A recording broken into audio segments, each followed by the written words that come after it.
It wasn't supposed to end like this. The rain hitting the windshield of his old beige Toyota Corolla sounded more like a slow, bitter applause than a natural rhythm. As if the universe itself was clapping sarcastically for the show that had just ended, his show. 4 years, Ethan Moore had imagined that day being different. He had replayed the scene so many times in his mind, him shaking hands with the CEO, applause from the team, a corner office with floor-to-ceiling windows. But instead, he was sitting in the parking lot of the company he once called his second home, gripping a crumpled cardboard box with all his things inside. His dream, reduced to staplers, a desk plant, and a framed picture of him and his dog Max. And just like that, he was unemployed. The irony burned. Just 3 years ago, Ethan had landed what most of his college friends called a once-in-a-lifetime opportunity. A senior analyst role at Lockhart & Briggs, a prestigious finance firm in downtown Chicago.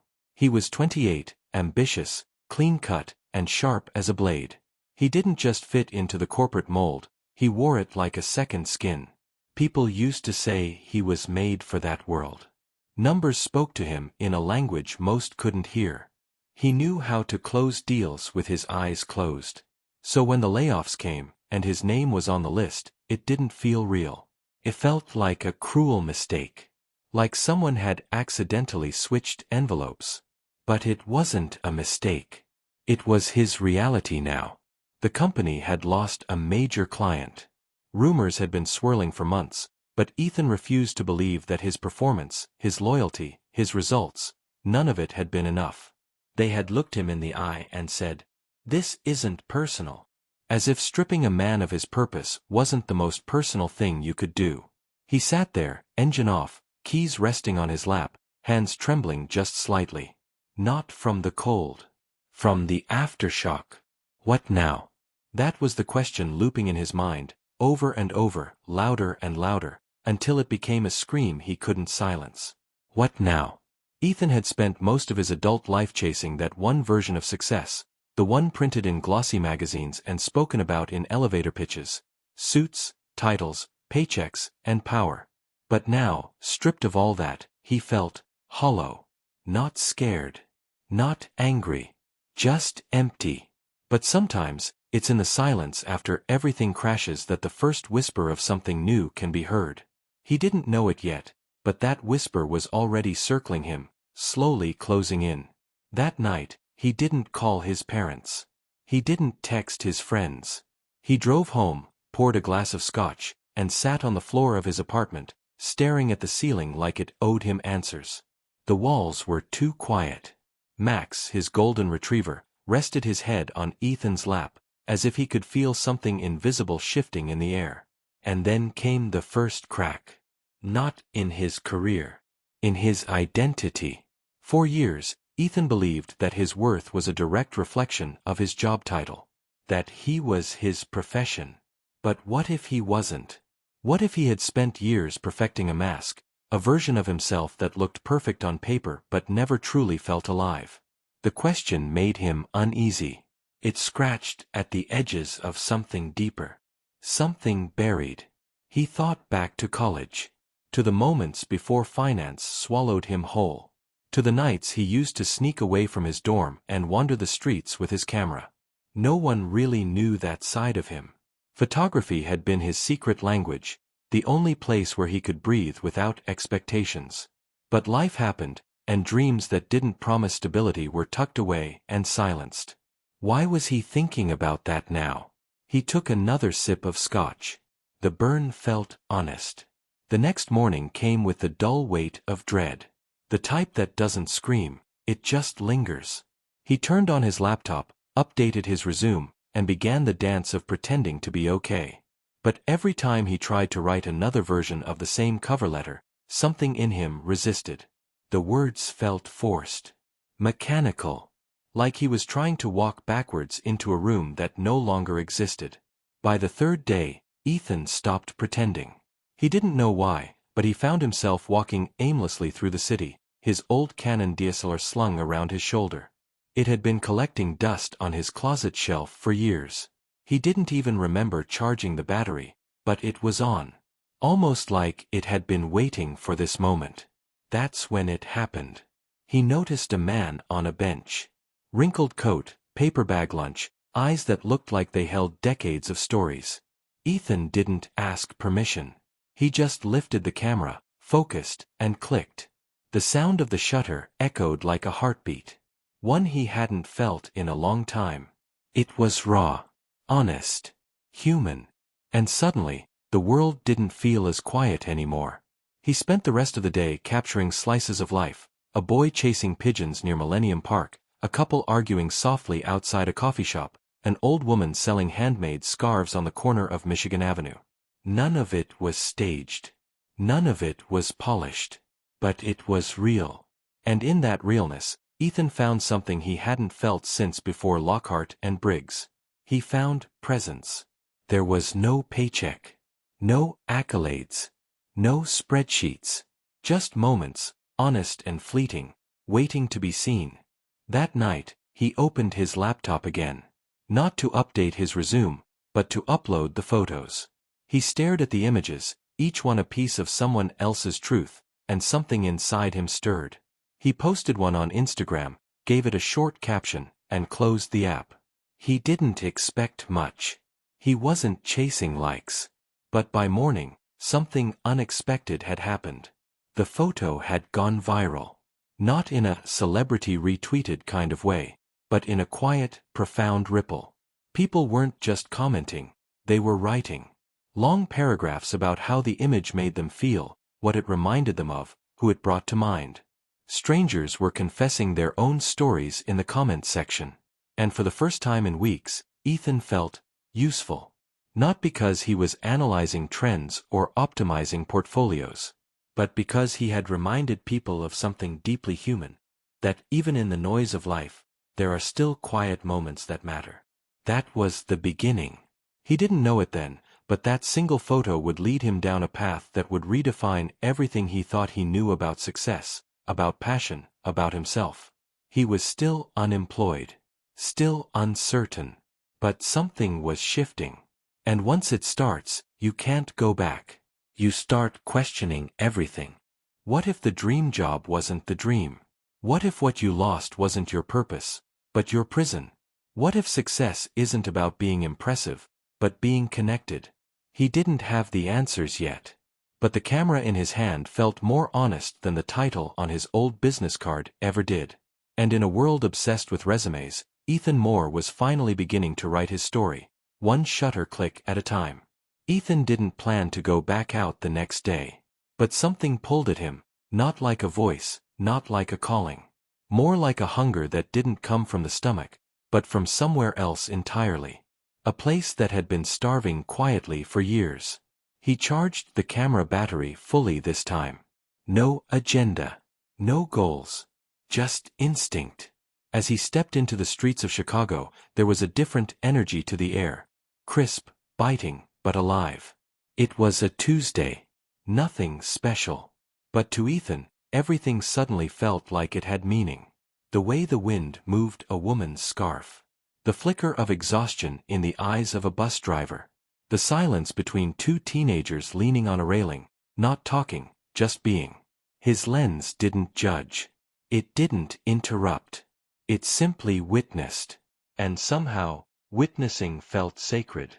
He snapped photos like he was trying to remember the world, or maybe remember himself. Each frame wasn't just an image. It was a question.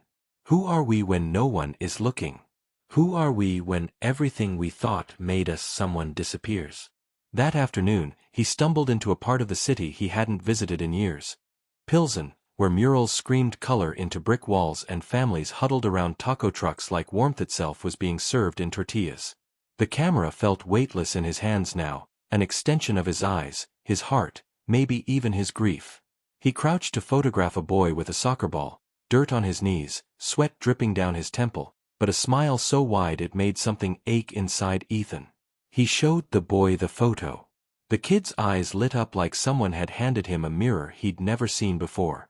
Ethan didn't expect what happened next. The boy's father, tall, calloused hands, paint stains on his jeans, came over. He looked at Ethan like he was measuring his soul. Not in suspicion. In curiosity. "You a professional?" the man asked, thick accent brushing his words like paint on canvas. Ethan hesitated. For a second too long. "No," he said. "I just love seeing people." The man nodded slowly, like he understood something deeper than the words said. "You got a good eye," he replied. "Most people look, but they don't see." That sentence stayed with Ethan long after he left. Back home, he uploaded the new shots. His hands moved slowly across the keyboard, typing out thoughts beneath each photo.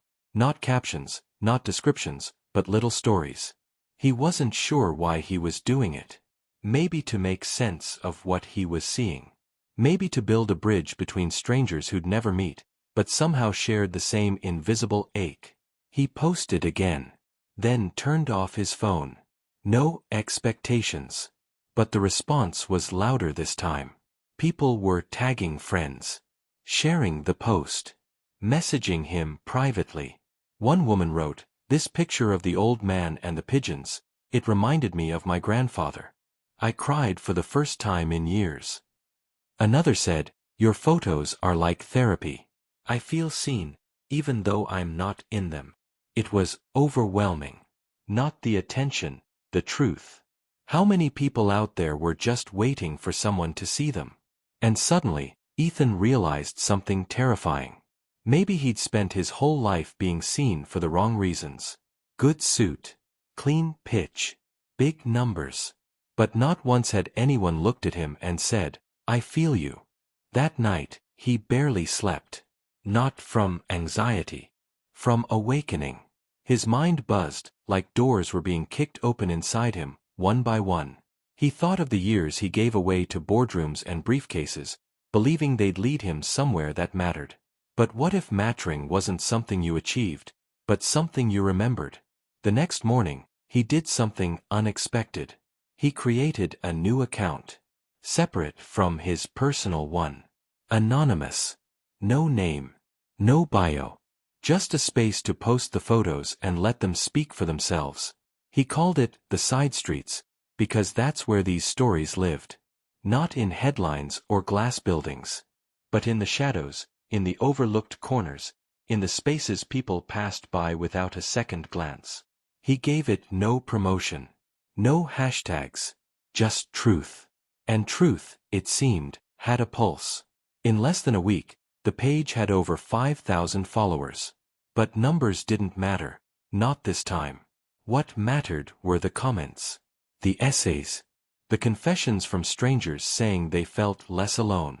And something inside Ethan, something quiet and ancient, began to rise. He wasn't chasing success anymore. He was chasing honesty. It wasn't always beautiful. Some days, he'd walk for hours and see nothing he wanted to capture. Other days, he'd photograph things that made his chest hurt, a child crying alone on the subway, a woman holding her face in her hands as though trying not to collapse. He didn't post everything. Some images felt too raw, too sacred. But he felt everything. And in that feeling, he was starting to heal. Not because he had answers, but because he had finally stopped asking the wrong questions. One night, after a long walk through the near-empty streets of Hyde Park, he sat on the floor again. Same scotch, same quiet. Max lay beside him, breathing slow, eyes half closed. Ethan whispered into the dark. "Is this what I was meant to do?" There was no answer. But silence, this time, didn't feel like absence. It felt like permission. And for the first time since the layoff, Ethan didn't feel lost. He felt found. Not by a company. Not by a paycheck. But by something deeper. By himself. It started to feel dangerous, the way Ethan was beginning to care. Because caring meant risk. And risk meant pain. And he had built his whole adult life on the idea that structure, predictability, and logic would protect him from disappointment.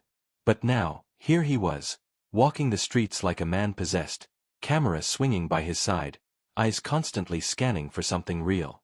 Not beautiful. Not polished. Just honest. He had spent so many years hiding behind polish. But polish never made him feel like this. His photos were becoming something else, something that made people stop scrolling. He could tell. The engagement wasn't just growing in numbers, it was growing in depth. People weren't just liking. They were confessing, opening, breaking. And in a world where everyone wore masks, Ethan's lens was becoming a mirror. But not everyone understood. That week, he met up with James, a former colleague from Lockhart and Briggs. They hadn't spoken since the layoff, and when Ethan suggested coffee, James agreed, curious. "So," James said, stirring a double espresso like it might give him the energy to be human for 15 minutes, "what have you been up to? Job hunting, I assume." Ethan hesitated. "I've been taking pictures," he said simply. James raised an eyebrow. "Pictures?" "Yeah. Street photography. Kind of documenting people. Their lives. Their moments. I started a page, it's growing pretty fast." James let out a short laugh, not cruel, just confused. "You're serious?" "I am." There was a pause. James leaned back, studying him like Ethan had suddenly grown a second head. "You always were a bit of a romantic underneath all that data," he said finally. "But come on, man. You're not really planning to make a living off of Instagram likes, are you?" Ethan didn't flinch. "I'm not chasing likes." "Then what are you chasing?" Ethan didn't answer. Because he didn't know how to explain it to someone who hadn't felt it. That moment when a stranger sees one of your photos and says, "That's how I feel. That's what I've been trying to say but couldn't." It wasn't about validation. It was about connection. And connection, it turned out, was something far more addictive than success. But James's reaction stayed with him. Not because it was cruel, it wasn't. It was logical, rational, sensible. Everything Ethan used to admire. Everything that used to define him. He lay awake that night, the city whispering through the cracks in his window. His thoughts spiraled again. Was he running away from responsibility? Was this just a temporary escape disguised as purpose? Was he trading certainty for a fantasy? But then his phone lit up. A message.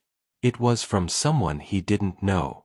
A woman named Maya, who had found his photography page and sent a direct message.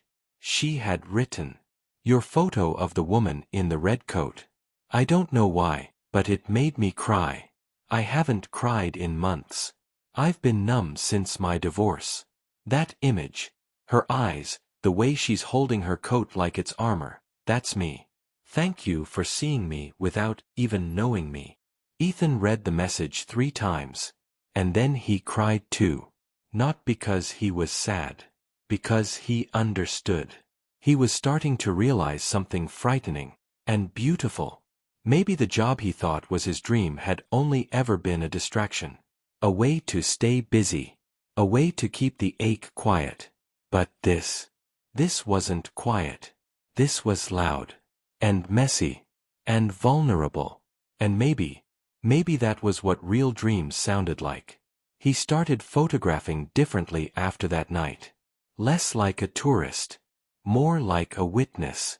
He wasn't just capturing what people were doing. He was capturing who they were when they thought no one was watching. And the world began to notice. Local blogs picked up his account. A radio station invited him for a segment. A small gallery in Wicker Park reached out about doing a pop-up exhibit. It was surreal. And terrifying. He wasn't sure he was ready to be seen. Not as the man in the suit, but as this version of himself. Raw. Incomplete. Honest. But he said yes. Because something deep inside him whispered, if you don't honor this, you'll regret it forever. Still, the doubts came in waves. He didn't tell his parents. Not yet. He wasn't sure how to explain that their son, the finance prodigy, the golden boy, was now chasing light through alleys and side streets. Not chasing wealth, but truth. Not chasing comfort, but meaning. He wasn't sure they'd understand. But maybe that wasn't the point anymore. Maybe, for the first time in his life, Ethan Moore was doing something not to be understood, but to understand himself. And as he stood in front of his growing wall of printed photographs, images taped with care and instinct, he felt something shift. This wasn't a hobby. This wasn't a phase. This was a beginning. And like all real beginnings, it was terrifying. And holy. The gallery was small, tucked between a bookstore and an old bakery on a quiet street in Wicker Park. From the outside, it didn't look like much. A glass front, white walls, soft lighting. But to Ethan, it felt like standing in front of a mirror he didn't know he had been afraid to look into. They had titled the exhibit, The Unseen, his suggestion. Because that's what this whole thing had become. A love letter to the unnoticed, the in-between, the people and places life rushed past without apology. It wasn't polished. It wasn't perfect. But it was honest. And now, it was public. The night of the opening, he almost didn't go. He stood in front of his closet for nearly 40 minutes, paralyzed by something he couldn't name. His hands trembled slightly as he reached for a jacket. Not because of the cold, but because of the question echoing inside him. What if they only like the work because they think I'm someone I'm not? That old voice again. The one that told him he had to be put together, impressive, bulletproof. But now, the armor didn't fit the same. And part of him didn't want it to. He chose a simple outfit. Black jeans.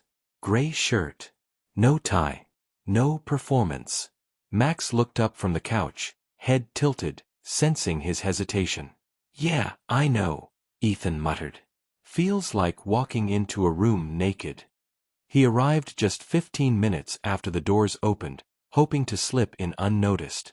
But the moment he stepped inside, he felt it, the air, thick with conversation and something heavier, expectation. His photographs were framed neatly across the walls, each with a small placard containing a brief reflection, handwritten in ink. Some were only a sentence. Others bled into small paragraphs, fragments of the stories he imagined behind the faces.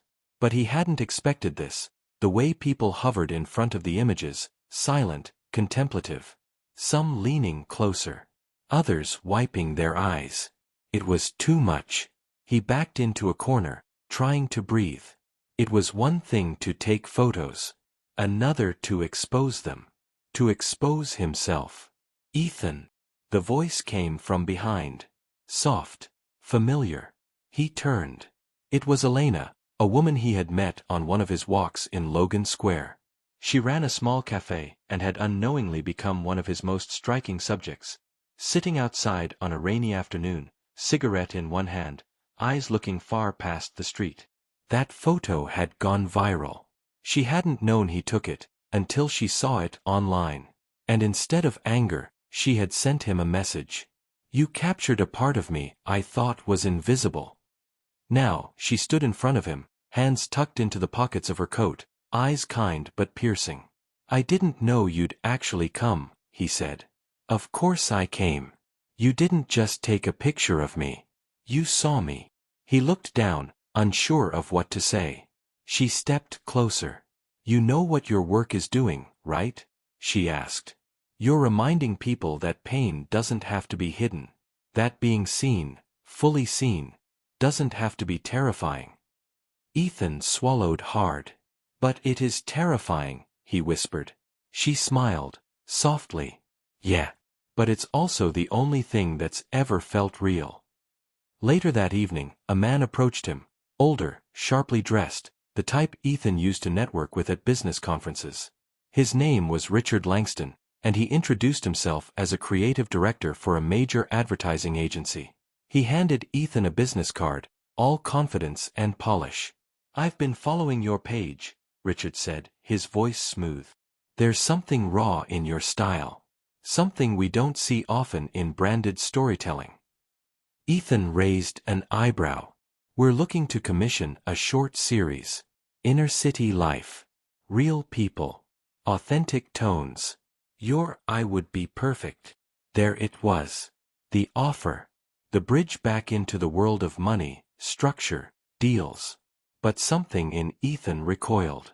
He smiled politely, took the card, and said he'd think about it. But as the man walked away, Ethan felt the pull, not just toward opportunity, but toward compromise. A subtle whisper beneath the excitement, "Careful. This is how it starts." The night ended quietly. Most guests left with soft words and long stares at the photos. A few stayed behind to thank him, to hug him, to say things they hadn't said in years, not to a stranger, but to themselves. And Ethan, he walked home in silence. The city felt different. Not brighter. Not louder. Just clearer. He passed by places he had once walked past 100 times without noticing. Now, they felt like old friends. When he got home, Max ran to the door, tail wagging. Ethan dropped the business card on the table without looking at it again. He sat down on the floor, exhaled slowly, and whispered into the stillness. "I'm not going back." And he meant it. Because sometimes, the cost of returning isn't just pride. It's truth. The morning after the gallery show, Ethan woke up with the kind of silence that doesn't feel empty, but full. His phone was buzzing. Mentions, tags, invitations. A well-known documentary page had shared one of his posts. A small podcast reached out for an interview.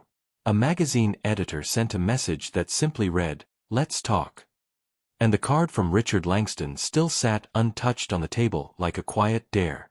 The world, it seemed, had decided Ethan was ready for more. But something didn't sit right. He wasn't sure when the shift happened, when the act of seeing turned into the pressure of being seen. At first, it was just about the people, the rawness, the intimate moments on the side streets. But now, there were eyes on him, watching, expecting, waiting. And with that attention came a new kind of weight. He spent the day trying to edit new photos, but his mind wouldn't settle. Every image felt like it was asking the same question: is this still real? Or am I just performing what real used to feel like? He hated that question. Because he knew how easy it was to slide, slowly, silently, into fabrication. The pressure to please, to stay relevant, to keep the momentum alive. Ethan had seen it before. Creatives burning out, not from lack of ideas, but from the slow erosion of honesty. The quiet poison of algorithms and applause. He stared at his growing inbox. So many opportunities. So many doors. But each one carried a hidden cost, one he wasn't sure he was willing to pay. Later that week, he met Tess, a young journalist from a local arts publication who had been following his work since the beginning. She was soft-spoken but sharp, the kind of person who listened not just with her ears, but with her eyes. Over coffee, she asked him a question no one else had. "Do you feel like your camera is still yours?" He paused. No one had ever asked that. "I don't know," he said honestly. "Some days it feels like it is. Other days, it feels like it's working for the people watching." She nodded, writing nothing down, just absorbing. "You know," she said, "there's something dangerous about being praised for your truth. People start wanting it on demand. They don't realize it's not a faucet, it's a fracture." Those words stayed with him. That night, he went out with his camera, but didn't take a single photo. Not because there was nothing worth capturing, but because he couldn't feel it. The lens felt heavy. His hands, hesitant. He walked for hours, through alleys, train stations, busy corners. But everything felt muted. And for the first time, he wondered, did I lose it? Not the eye. Not the talent. But the why. He sat on a bench near the lake, cold wind biting through his jacket. Across the water, the city pulsed with light. People chasing something. Maybe everything. He closed his eyes and whispered, "What am I becoming?" And the silence that followed wasn't empty. It was sobering. Because he knew that the path ahead wouldn't just be about art, or passion, or freedom. It would be about guarding the soul of the work. Not from others, but from himself. The offer came on a Thursday. A contract. Real. Thick. Detailed. Richard Langston's agency wanted exclusive rights to Ethan's photography for a branded documentary campaign. 6 months. Significant pay. National exposure. A platform that could change everything.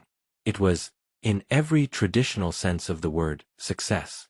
He stared at the envelope on his kitchen table, untouched, like it might explode if opened. The numbers were generous. The promises, seductive.